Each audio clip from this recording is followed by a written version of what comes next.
everyone. Let's give a huge round of applause to Dead Talent Society. We're so lucky to have filmmaker John Chu here all the way from Taiwan. Thank you so much for joining us. Yeah, I hope that's not too annoying. Actually, that was such a unexpected move and so fun, and I was wondering if you could tell us a little bit about, it feels like Makoto gets the last word, is kind of haunting us right now.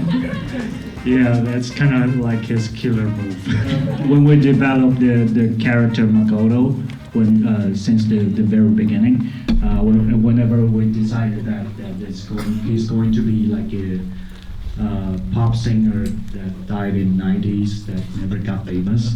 The first thing that came to us is that we have to make a music video about him. Like it kind of became the whole motivation for me to finish the whole project. Yeah, but that like after credit scene was like a last minute thought. Like after we've done the whole thing, I suddenly decided to mess with the audience, you know, like after you are so familiar with all those Marvel movies that you know there's something after the credits, but sometimes you're not sure.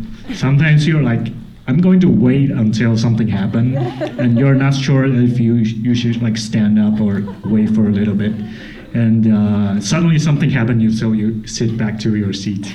So we want to mess with you guys. Yeah.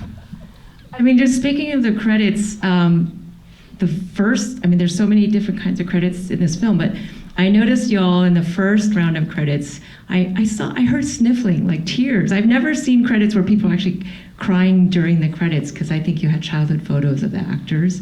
Can you tell us a little bit about that? Yeah, because we end the film with when the new girl came back to her parents' new place, her sister's place, and she saw that the cabinet, the trophies on the cabinet was replaced by her childhood photos. It's like her parents finally like also move on to the next phase, which is like not going to expecting too much from their next generation. So to us, it's kind of like quite touching to see a human being that's not influenced by other people's recognition at all, which is the like an innocent childhood period. So after we decided that's going to be the end of the movie, we start gathering all the crew and cast's like childhood photos and decide to put that into credits. Yeah. That was such a nice touch. So for those of you who don't know, John Chu actually, his feature before this is Detention, and he won the Golden Horse Best Director Award for that, so congratulations on that. But that's a horror film, right? Yeah, Detention is like a proper horror film, which is also like a political drama, which is yeah, that line. Yeah, because it's adapted from a popular Taiwanese video game. So there was a lot of expectation in terms of like a historical fan or the fan of the games, fans of the game, that the project was so huge and the result was also quite overwhelming. So as my first feature, it was kind of intense. So this is me that's like trying to go back to my root.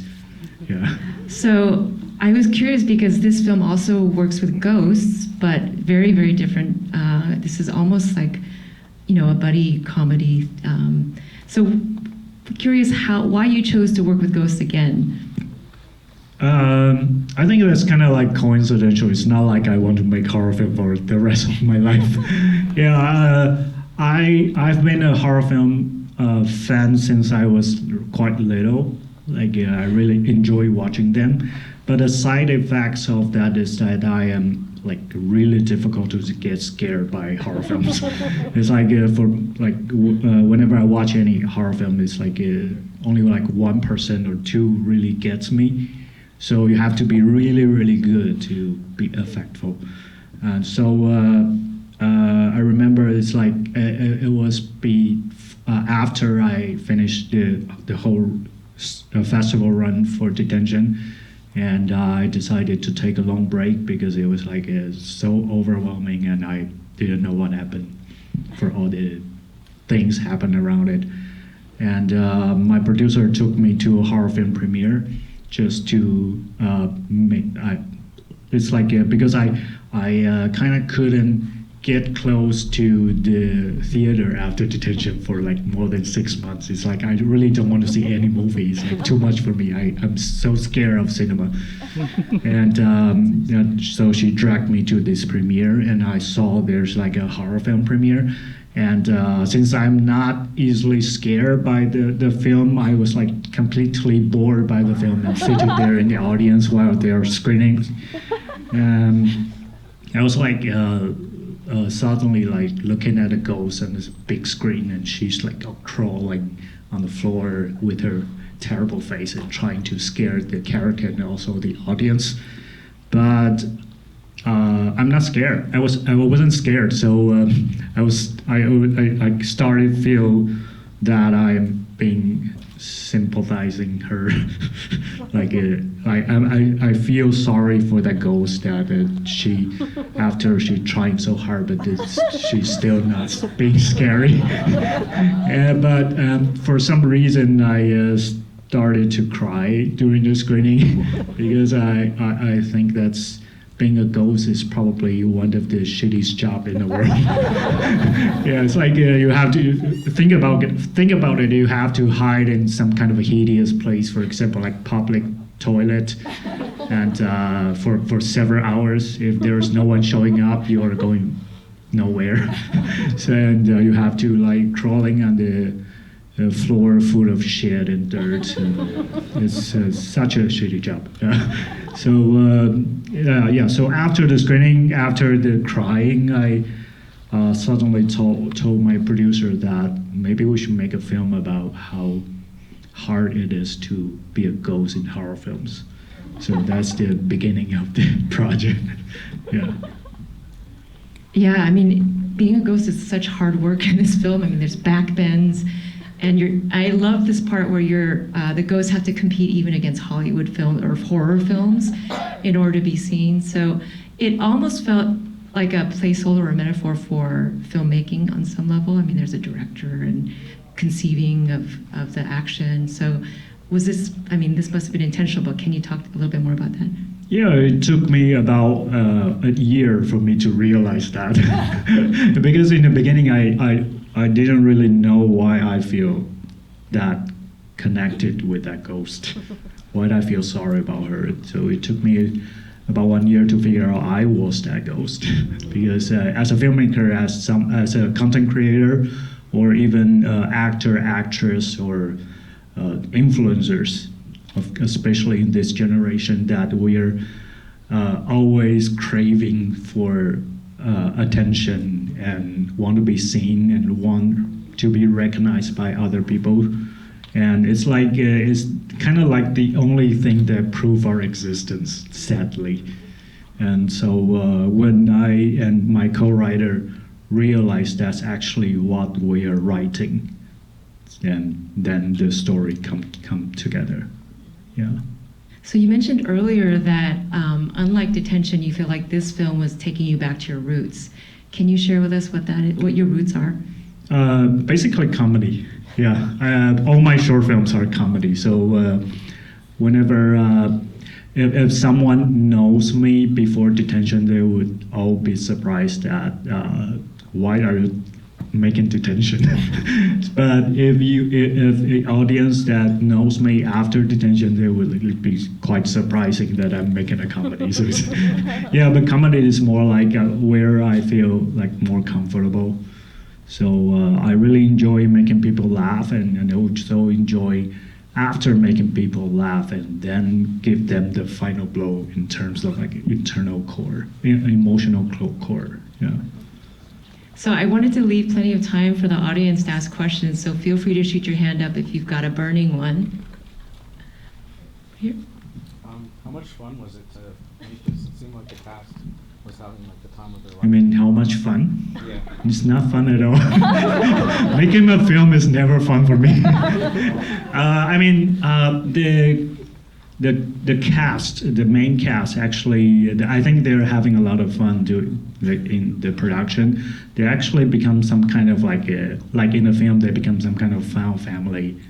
Like even right now, they're like messaging each other daily, talking about every kind of things. And even if they don't know each other before, they become really, really good friends. That's kind of new to me. For me, that's the first time I experienced something like that.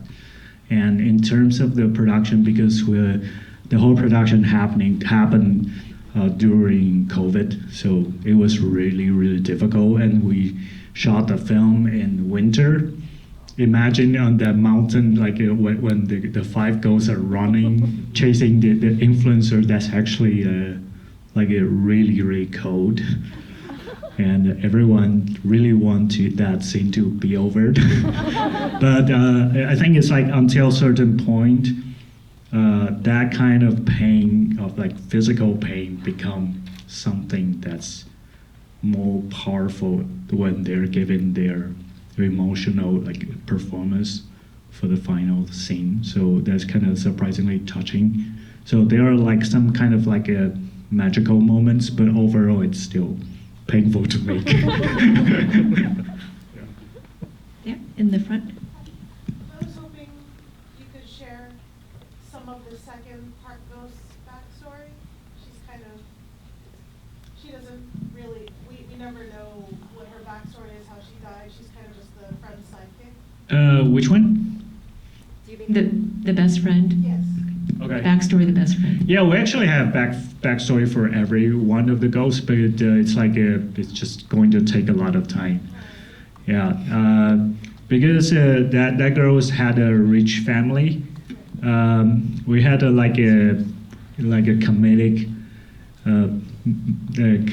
comedic reason for her death, that she was like going out with her friends and having fun for too late, and come back home, and in order not to awake their parents, because their parents being really serious, so she had to like climb onto the apartment, yeah, and fall, you know.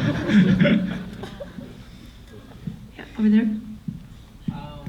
Since you mentioned you have done a horror and comedy background, which you prefer or which you find easier for the setup? Because in comedy you have your setup and then eventually you have your punchline, versus horror you have anticipation build up and then the scare.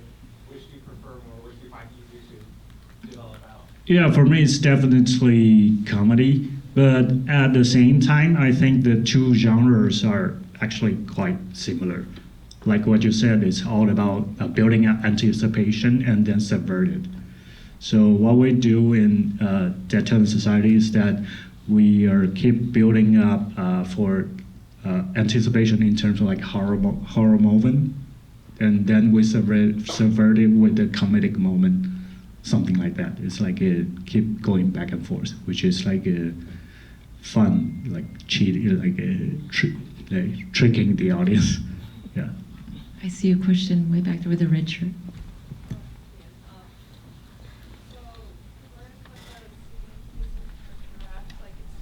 Sorry, it's a little bit hard to. What's the significance of the giraffe? Like, Okay, giraffe. Significance of the giraffe. There's no any significance.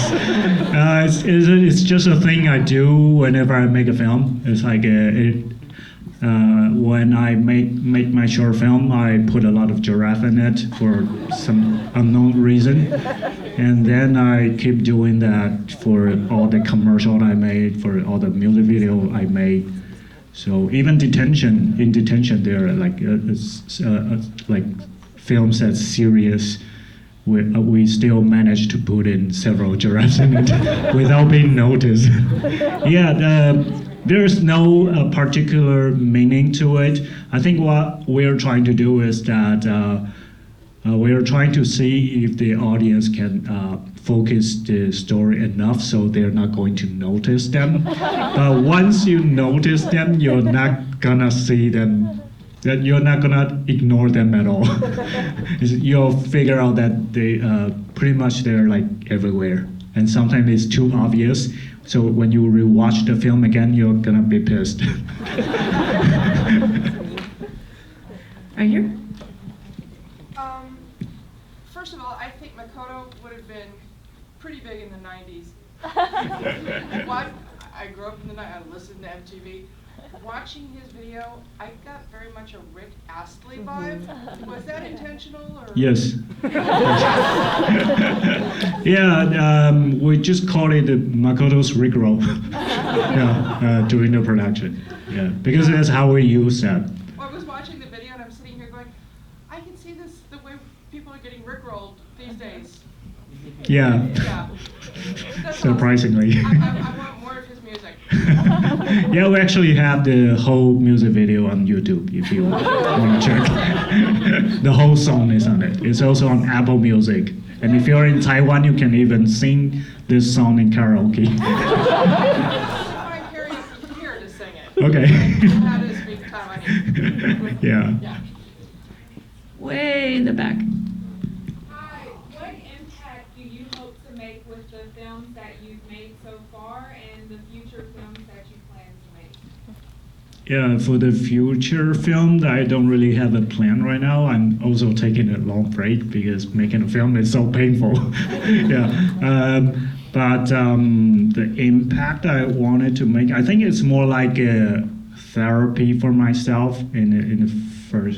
At first, it's like when I figure out I'm actually one of the ghosts that's trying to please the audience, that's always trying to give everything I got to satisfy a certain crowd.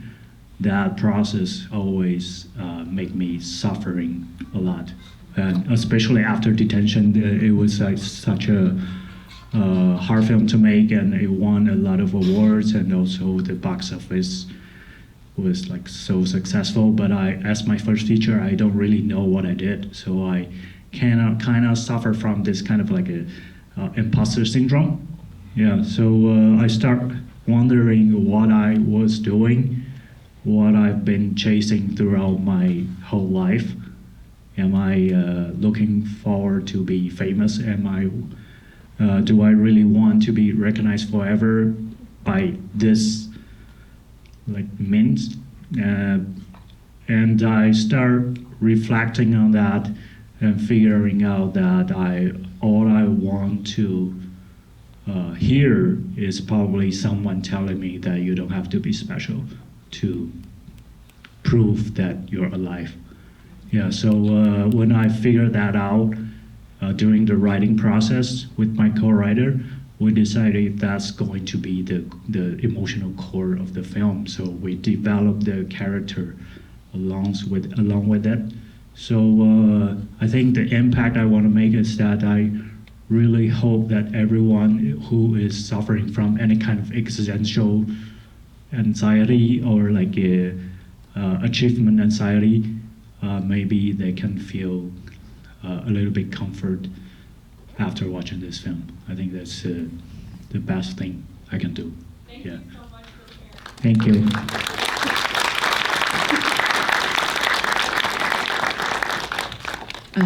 Back there. Hi, I'm friends with Hailey, and she says it's your birthday yesterday. so What? Happy birthday. Thank you. How are you going to celebrate your birthday? I'm here.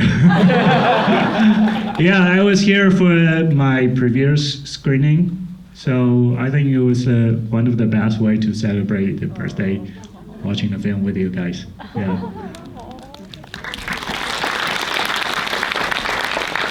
Right here. What's the last movie you were scared by? Sorry? What's the last movie that scared you?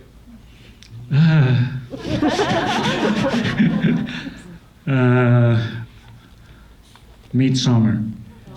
Yeah, I really enjoy his works. Yeah. I have a related question. I think all the urban legends that you chose in the film were real ones in Taiwan, right? Yeah, they're like, I'm not sure if that's real ones because I've never met them in person. But Yeah, they're like real folklore in Taiwan. You can see them in books. That almost every ghost in the film, you can find some kind of a reference in the Taiwanese folklore. That must have been a lot of fun to pick which ones would be in the film. Yeah, we actually had a book. Like someone wrote an encyclopedia of all the Taiwanese urban legends, all the ghost story happen in Taiwan. Whenever we need a ghost, we just like flip a page and choose one of them and develop a joke around them. For example, if they're like someone who's like scaring people in the mountain, then we can make joke about that. If you're on the mountain, it's really hard to scare people. Yeah, stuff like that. Yeah, or how hard it is to put your hand out. Yeah. So those are real urban legend, real. Yeah. I also want to mention your opening weekend was during Ghost Festival in Taiwan. Yeah, not sure if that's helping because a lot of like especially the last generation audience, they still trying to avoid watching this kind of film during the month of the ghost. Yeah, but yeah. So a question over here. Who is your favorite character and which character do you relate to the most? In the beginning, it's definitely the new girl because that's pretty much me when I'm down. I'm not that kind of filmmaker that always feel confident about myself. I'm always questioning about decision I make, and I never have the guts to watch my own film. So this is kind of like the first film I would like to watch over and over again. So basically the new girls.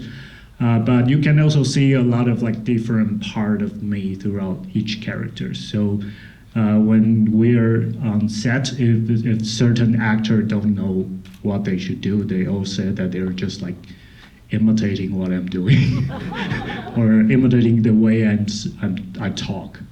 Yeah.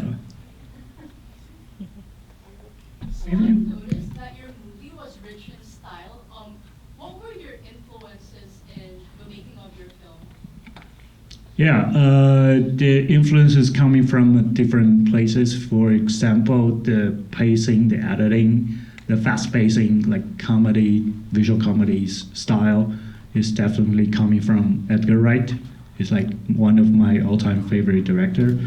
And the other one is also like a comedy writer, which is like one of my favorite writer, who is Dan Harmon, the writer of Community and Rick and Morty. Actually, if you reflect on that, you can see a lot of similarity between Dead Talent Society and Community. Yeah. And for other references, I think maybe a little bit Little Miss Sunshine. Yeah. Right back there. What would your advice be to youth who are still making their way to the world, and like the girl at the first girl, right? Who are still like going through that life, crossing out checklist. What would your advice be? Try not to make that list. Don't make that list. You don't need that list. Yeah, just try to. I think that's also what I'm learning as a toddler right now. It's like try to make yourself feel happy first. Yeah, and so it's like putting yourself in the priority, the first priority. Then you try to satisfy anyone else. Otherwise, even with all the achievement you got in your life, you're still not gonna be happy. Yeah. I wanted to piggyback on that question. Mentorship is kind of a running theme in the film. The mentor was actually betrayed at some point, but then sort of believes in trying again. Can you speak a little bit about mentorship? Yeah, I think that the relationship between the new girl and Catherine, and also Makoto, and maybe a little bit between Jessica, it's like what we are trying to do is like we are trying to describe how each generation react to the existential crisis. Like for example, for the boomer generation, they believe that if you work hard enough, it's going to work. You're going to get your success. So if you're not getting your success, maybe you're not working hard enough. But that's no longer the case for us. So for us, it's like our generation is like the first generation in millennial. So I think after my generation, the situation become harder and harder to define what's actually success and how much harder you have to work to prove that you're worth it. So what we are trying to do with this character in terms of like mentorship is to define the conflict between the different generations. Yeah. So question, yeah, in the black jacket. Oh, first of all, big fan of Detention if it wasn't very obvious before. Thank you. I think you did a great job. I was a fan of the video game, and I think the adaptation is amazing. Second, this is a very niche question, but because Detention also features a schoolgirl, and both of these two movies are starring the same actress. So I was just wondering, like, did you pull the schoolgirl uniform just straight out of the previous set? No, but we do have a lot of Easter eggs for Detention. If you notice when they're on the bus, well, we don't have that with subtitles, but remember the scene in the beginning of the movie when the new girl and Camilla that was on the bus? There was like a broadcast system for the bus. But the bus is saying something like next stop is Greenwood High School, which is the school in Detention. So it's like some kind of Easter egg. Also, we have that line that "Are you forgotten or are you afraid to remember?" in Dead Talents as well. It's like yeah, because we have to play that kind of Easter egg with the same actress. Yeah. I wanted to touch on the video game. I think I read somewhere that you did World of Warcraft viral videos. You want to tell us about that? Yeah, it's like I've been working on that for like 10 years ago. It's like I've been doing that for 10 years, but it was like 10 years ago. It's like right before Detention happened. Me and my two friends we went to the same film school same film school together, and we play a lot of video games together. And so when World of Warcraft published in Taiwan, they had this kind of like a video competition, and we submitted a film there, and that we won the first prize, and they started working with us. So that started the journey for us to make short animation video for World of Warcraft. And I think that a lot of comedy skill that I learned was from that period of time. And also there are a lot of like a style, like the building of my own style is also coming from that period of time. Yeah, you can still like, if you search like AFK players, you can probably see a lot of like old videos we posted on it. And we also put one of the songs we use during that World of Warcraft period in the talents as well. So a lot of like old fans that recognize that, and yeah. Right here. With the emotional impact of the film, would you consider making a second film of this? After your long break, of course. You mean? Questions about a second film after a long break. That you mean continuing this story? Yes. Sorry, I'm not sure if I catch your question. Oh, would you consider be open to making a second film or a sequel Of this one? Yeah. Probably not now. The possibility is still open, but we're going to see how it goes, because the market is not really good in Taiwan right now. So it kind of depends on Sony, I think so. Yeah. I had a question. The two male ghosts, Makoto and the costumer, they're kind of always like complaining, like, I'm too handsome to be a ghost, right? And so it's very much like the true ghost celebrities, it's a woman's world. And so it felt like I mean, maybe I'm reading too much into it, but there's sort of like a feminism there and a sisterhood, and the men are kind of, compensating the best they can. Can you speak about that? Yeah, it's definitely intentional. It's like in the beginning of the development, when we are doing the research, when we ask the question, why are all the horror films in Asia are about female ghosts? And then we dig into the reason, we figure out that because they are victims. And because they are all victims from murders or from abuse, then that's why when they become ghosts, it's scary, because someone who committed the crime would feel that they are guilty about it.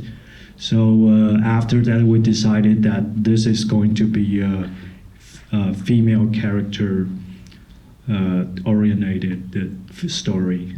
And we start building characters around them and make sure that all the female characters have their own arc and they're like not stereotypical. Yeah. But at the same time, we also noticed that why are there no handsome male ghosts in Asia? Because they are not scary at all. Yeah. So when we hire Jamuelle, who is like one of the most handsome guy you can find in Taiwan, to play this character, we have to make that joke. Yeah. Way back in the middle. I also have a question, like adding on to your question. You also made the dads super loving too, and you didn't really get to see moms super loving. So I'm kind of curious why you chose the dads instead of getting to see that with the moms. Okay. Yeah. Maybe that's a little bit personal to me, because I do have like this kind of complex with my father, because my father is that exactly like that kind of father who is like always encouraging you to be someone special, to make them proud. We do have the same cabinet in my parents' house full of my trophies. And sometimes I feel like that's kind of like a shrine for them. So it's like to them that that's how I exist instead of my, yeah. But it's not like I'm trying to blame them. I know what they're trying to do. So I think it's more about making peace with the situation. So describing this kind of father is like more intuitive to me. Yeah. Also, that's kind of like a typical Asian father in Taiwan. Yeah. Yeah. Way in the back. So, were there any like pranks to try to scare each other during the movie? Sorry? Were there any pranks to try to scare each other while making the movie? I think making the movie itself is scary enough. Not really. I think that every time when we feel scary on set is because we are behind schedule. And if someone got COVID, for example, I got COVID on the first day of shooting. And our Jingo Wang, who played the new girl, got COVID one day before the shooting. So we had 10 days of like not shooting anything and lost a lot of money. That's kind of scary. Yeah. Right there. So the chair ghost, I feel like you could kind of, depending on who you are, you can see different representations of who he is. But was there a particular one that you wanted him to be a metaphor for? Like, what does he represent to you? It's kind of a little bit of a lot of things. For example, the one who's in power, who's like in charging who's going to be seen. For example, in film industry, it's going to be the producers, or in the company, it's going to be the boss that decided who is more valuable. So it's kind of like in this society, we have a lot of people in power who has a saying in terms of like who is going to be seen, who is going to be recognized. So that's that guy.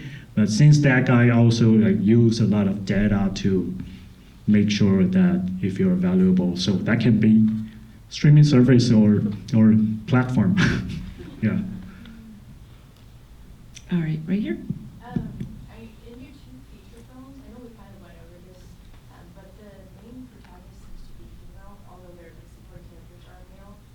know you said in this film it's kind of by happenstance ghost are female, but I was wondering, can you speak just a little bit about how you think about the protagonist?